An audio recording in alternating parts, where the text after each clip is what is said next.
Welcome to Palms Academy. In this video, let us see how locations can be labeled or numbered.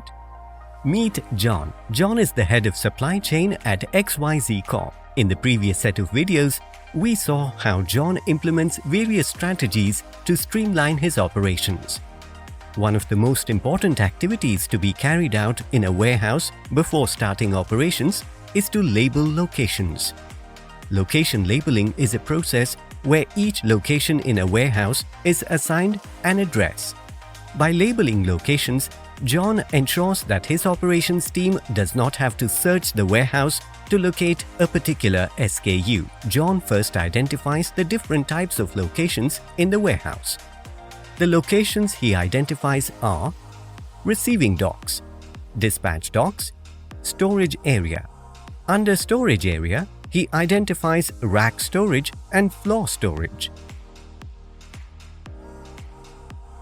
Damage area. Movable locations like forklifts, very narrow aisle machines, order pickers, trolleys, hand pallet trucks, etc. Sorting locations, parking locations, packing and repacking locations, etc. John labels all locations except storage locations as the first step. In the second step, John initiates location labeling for storage locations. John first divides the warehouse into different storage zones. Zones are logically divided areas in the warehouse based on the type of materials stored or based on physical characteristics. John decides to equally divide the locations in the warehouse into 4 zones. Next, John identifies and defines the aisles within each zone. Aisles are the moving space between 2 sets of racks or floor locations. Post-identification and creation of aisles, John decides to finish labeling floor locations first.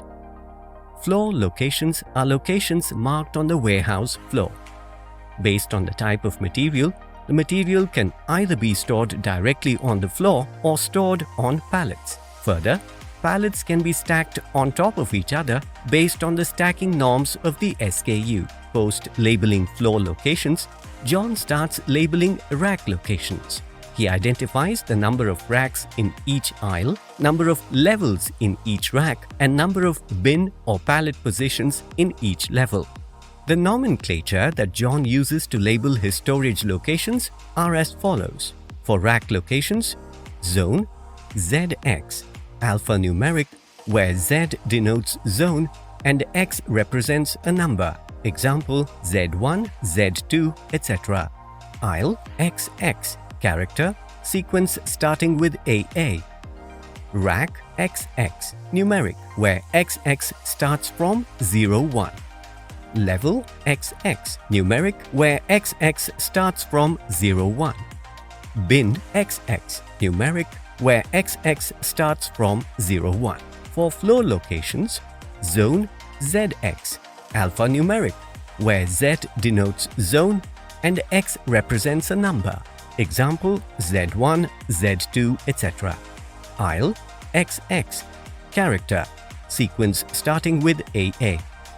Floor locations, FXX, numeric, where XX starts from 01 and prefixed by F. To demarcate among the hierarchies, John adds a hyphen. Based on the above nomenclature, the full location code that John constructs is as follows. For rack locations, Z1-AA-01-01-01-01.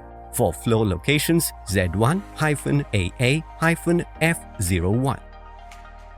John creates these locations in the warehouse management system. He also gets location labels printed with barcodes so that warehouse operators can scan the locations using handheld terminals during all operations. Further, by labeling locations and scanning the locations during each operation, John gets accurate visibility of stock positions across all his storage locations.